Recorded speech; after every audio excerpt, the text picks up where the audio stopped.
Friends, तो मैं आपका फिर से एनर्जेटिक वेलकम करती हूँ अपनी एक नई वीडियो के अंदर। और यहाँ पे हम डिस्कशन करने वाले हैं क्वेश्चन नंबर 11 जो कि हमारा chapter 5 arithmetic progression class 10th NCERT exercise 5.3 का रहेगा। 5.3 में टोटल नंबर ऑफ क्वेश्चन जो है वो 20 है और हर एक क्वेश्चन जो है मोस्ट इंपॉर्टेंट होने वाला है, इसलिए हम 1 बाय 1 क्वेश्चन को यहाँ पे डिस्कस कर रहे हैं।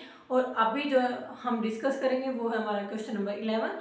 तो चलिए देखते हैं क्वेश्चन नंबर 11 क्या कहता है। If the sum of the first N terms of an AP is 4n minus n square, what is the first term, that is s1, what is the sum of first two terms, what is the second term, similarly find the third, 10th and nth term। तो भाई यहाँ पे question को देख के आपको पता लग रहा होगा कि हमें बहुत ज़्यादा चीज़ें जो है फाइंड आउट करनी है यहाँ पे। और यहाँ पे एक जो चीज़ आपको बिल्कुल ध्यान में रखनी है वो क्या कह रहा है कि इसने फर्स्ट टर्म को S1 बोला है, ठीक है, ओनली फर्स्ट टर्म को। और हमें फाइंड आउट करना है sum of first two terms को भी और सेकंड टर्म को भी, थर्ड को भी, 10th को भी और nth टर्म को भी। तो हम यहाँ पे सबसे पहले हम यहाँ पे देख लेते हैं हमारे पास गिवन क्या है एंड फाइंड आउट हमें क्या करना है। तो गिवन जो है वो हमारे पास है सम ऑफ फर्स्ट Sn जो कि हमारा है सम ऑफ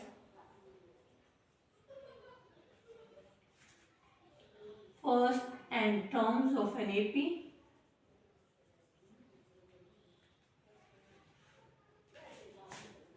और ये हमारा गिवन है 4n माइनस एन स्क्वायर। और यहाँ पे जो हमारा S1 है वो है a के इक्वल, a बोले तो यानी कि फर्स्ट टर्म, इसलिए जब हम Sn में 1 पुट कर देंगे तो हमारा 4 मल्टीप्लाई n माइनस 1 का जो है स्क्वायर, यहाँ पे हमारी फर्स्ट टर्म आ जाएगी 4 माइनस 1 यानी कि 3, क्योंकि यहाँ पे 1 का स्क्वायर करेंगे तो 1 ही रहेगा। तो ये हमारा आ गया। अब ये कह रहे हैं हमें सम फाइंड आउट करना है, what is the sum of first two terms. तो हमारा जो S1 है एंड S2 है वो किसके इक्वल है भाई, S2 के इक्वल। और वो हमारा क्या है S2 यानी कि 4 मल्टीप्लाई में 2 माइनस 2 का स्क्वायर, यहाँ पे हमने 2 को पुट कर दिया तो ये हमारा आ गया 8 माइनस 4 यानी कि 4।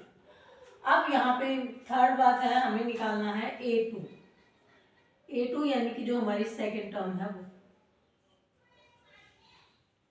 अब देखो दोनों का सम ये है, sum of first two terms minus हम फर्स्ट टर्म कर देंगे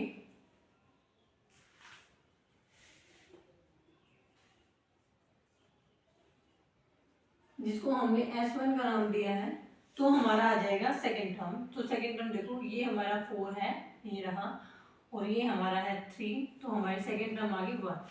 अब ऐसे ही हमारी देखो भाई, अब AP जो है वो क्या बन गई हमारी फर्स्ट टर्म, तो यानी कि A1 जो है वो हमारी किसके इक्वल है S1 के, और ये हमारी है यहाँ पे आ गई थी हमारे पास 3, और फिर A2 जो है वो हमारे पास आ गई है 1, इसलिए यहाँ पे हमारे A की वैल्यू हो गई 3 और D यानी कि जो कॉमन डिफरेंस है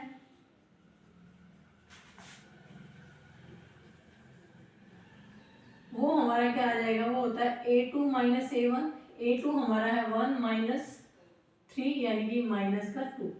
now we find out the A third, ठीक है। A थर्ड जो होता है वो आपको पता है A प्लस 2D होता है। अगर हम स्टैंडर्ड फॉर्म ऑफ AP देखें तो उसमें A प्लस 2D होता है। और ये हमारा A की जो वैल्यू है वो हमारे पास है यहाँ पे 3 प्लस 2 मल्टीप्लाई में D की जो वैल्यू है वो है माइनस 2, ये हमारा हो गया 3 2 2 जा 4 यानी कि माइनस का 4, क्योंकि ये हम पहले डिस्कस कर चुके हैं। जब हम अपोजिट साइन की मल्टीप्लाई करते हैं तो हमारा रिजल्ट हमेशा नेगेटिव आता है, तो यहाँ पे नेगेटिव आ गया और ये हमारा आ गया -1, यानी कि जो हमारा A3 निकालना था हमने, A3 ये हमारा आ गया -1। अब हमें निकालना है A10, तो अब देखो भाई A10 हम निकालेंगे। A10 हमारा होता है A प्लस 9D ए की वैल्यू हमारे पास 3 है, प्लस 9 मल्टीप्लाई में डी हमारा माइनस का 2 है, तो ये हमारा आ गया 3 माइनस 18, तो ये हमारा आ गया माइनस का 15। और एन टर्म हमें निकालनी है, यानी कि ए एन हमें निकालना है, तो ये हमारा होता है a plus N minus 1 into D.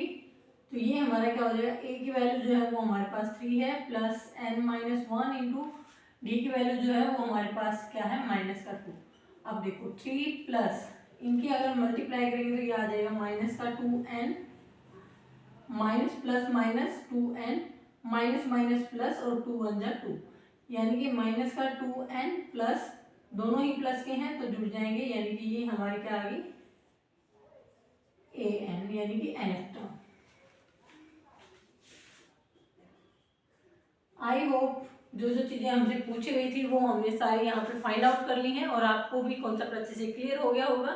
फिर भी कोई डाउट है तो आप कमेंट सेक्शन में लिख सकते हैं। यहाँ पे आपका थोड़ा सा जो ट्विस्ट इन्होंने किया, इन्होंने यहाँ पे कहा कि जो a1 है ना वो s1 के इक्वल है, तो इसलिए हमने जो सम दे रखा था उसी में वैल्यू पुट की, और जब सम ऑफ 2 टर्म निकाला तो वहाँ पे हमने s2 को फाइंड आउट किया, और जब हम सेकेंड टर्म निकाल रहे हैं तो हमने 2 का सम जो था उसमें से फर्स्ट टर्म को अगर हम माइनस कर देंगे तो हमारे वहाँ पे सेकेंड टर्म आ जाएगी। बस यही थोड़ा सा जोड़ था, जब हमारे पास first term and second term होती है तो we can find out the value of d and put the value and find out the remaining value of this question. I hope आपको एवरीथिंग इस क्वेश्चन की क्लियर हो गई होगी। फिर भी कोई डाउट हो तो आप कमेंट सेक्शन में लिख सकते हैं। इसी के साथ हम करते हैं वीडियो का एंड, और नेक्स्ट वीडियो में डिस्कस करेंगे क्वेश्चन नंबर 12। तो थैंक यू सो मच।